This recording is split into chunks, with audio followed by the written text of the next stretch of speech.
Paste करतो आपण याला. एक 3 फुटाचं अंतर सोडायचं आणि असं मार्किंग करायचं.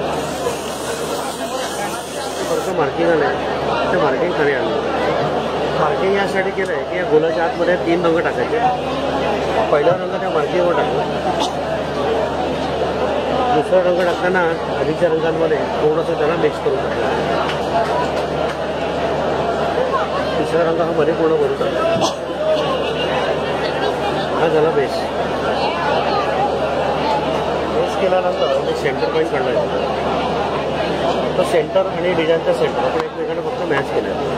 आता जाळीवरती पांढरा, पिवळा आणि पोपटी हे रंग फिक्स आहेत. डिझाईन कोणताही असलं तरी लाईट कलर असल्यामुळे हे बेसला वापरायचे नाही. सुरुवातीला हिरवा रंग मी बाहेर फिरवला, त्याच्याखाली पिवळा रंग आधीच्या रंगांमध्ये थोडंसं ओव्हरलॅप करून फिरवलं. तसंच पांढरा पण पिवळ्यामध्ये ओव्हरलॅप करून फिरवला. आता शेवटी पिवळा रंग पांढऱ्यात मिक्स करायचा आणि डिझाईन हळूहळू हे पूर्ण करायचं. ठीक आहे. आता जे रंग आपण खाली टाकले होते ना त्या रंगांवरती सगळं डिझाईन हे तयार. ही पूर्ण प्रोसेस यात दिलेली आहे. रंग कोणते खाली टाकायचे, कोणते